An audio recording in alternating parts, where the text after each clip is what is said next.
Sou peregrino aqui, em terra estranha estou, no reino. Bem-vindo ao podcast Estrangeiros e Peregrinos. A mensagem de hoje será apresentada por Dennis Allen. Nossa reflexão de hoje vem dos livros de Salmos e Amós. Se você tiver a sua Bíblia, seria legal acompanhar a leitura na sua própria Bíblia.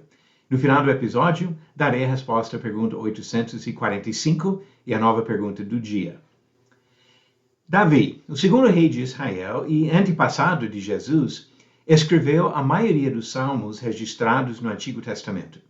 São algumas das mais profundas expressões do desejo de um homem que procura alcançar e manter a comunhão com seu Criador.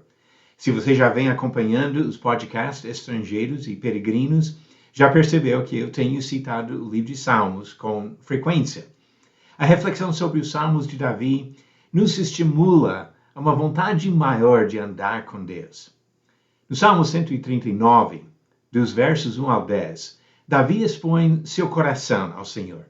Ele acha conforto em saber do conhecimento total que Deus tem das suas criaturas.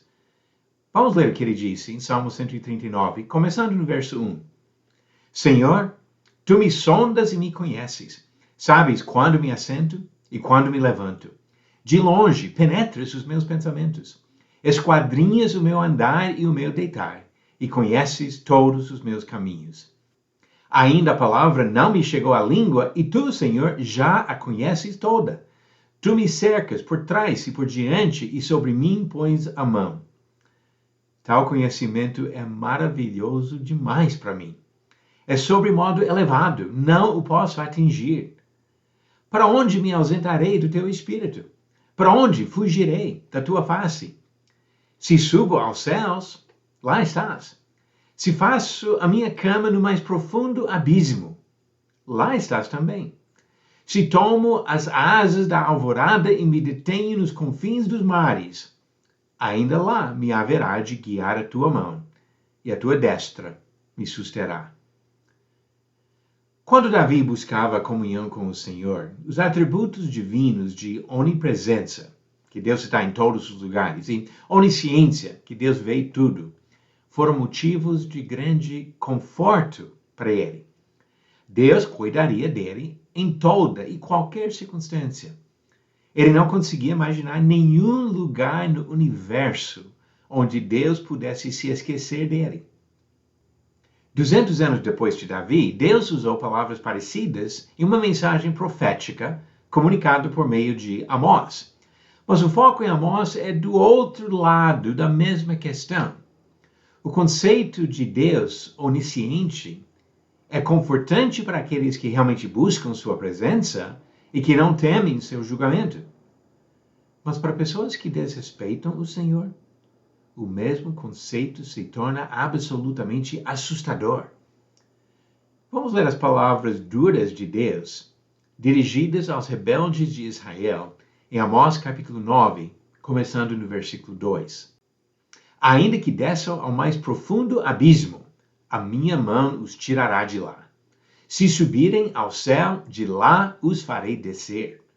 Se esconderem no cimo do Carmelo, de lá buscá-los-ei, e de lá os tirarei.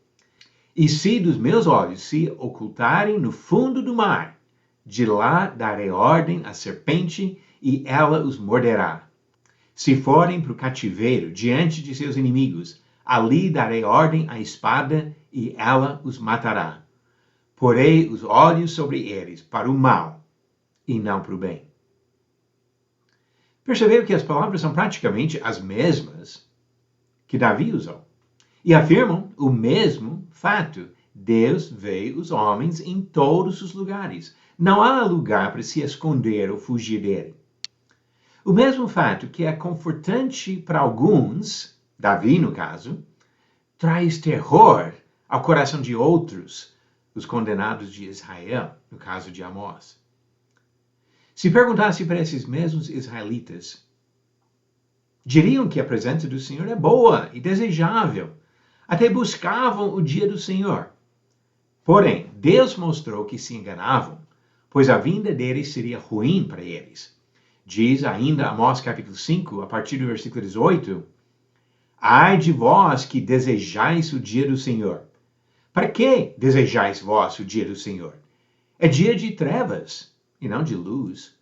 Como se o homem fugisse de diante do leão e se encontrasse com ele o urso. Ou como se, entrando em casa, encostando a mão à parede, fosse mordido de uma cobra. Não será, pois, o dia do Senhor trevas e não luz? Não será completa escuridão sem nenhuma claridade? Da mesma maneira, é comum ouvir comentários que sugerem a convicção de estar com Deus e a vontade de estar sempre protegido por Ele. Mas quando refletimos sobre as nossas atitudes para com o Senhor, se torna necessário responder honestamente a uma pergunta. Saber que Deus acompanha tudo na nossa vida é motivo de alegria e conforto? Ou fato assustador? Você acertou a pergunta 845? Verdadeiro ou falso? A carta aos Gálatas foi escrita por Pedro. Essa afirmação é falsa. Foi Paulo e não Pedro que escreveu esta carta. Como diz Gálatas capítulo 1, Paulo, apóstolo, não da parte de pessoas, nem por meio de homem algum, mas por Jesus Cristo e por Deus Pai, que o ressuscitou dos mortos, e todos os irmãos que estão comigo, às igrejas da Galácia. Foi Paulo que escreveu, e não Pedro. A resposta correta, alternativa B, falso. E pergunta 846. Como Marcos inicia a narrativa do seu evangelho? Alternativas. A, com a genealogia de Jesus. B, com o nascimento de Jesus.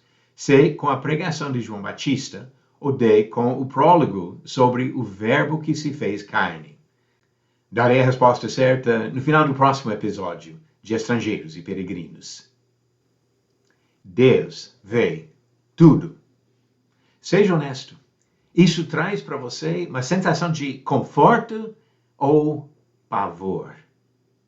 Se for pavor, precisa colocar em ordem as coisas na sua vida para ter confiança da comunhão com Deus, agora e para sempre. Obrigado por nos acompanhar nessa jornada pelas Escrituras. Volte amanhã para ouvir mais uma mensagem do podcast Estrangeiros e Peregrinos. Seguimos pelo mundo a viajar.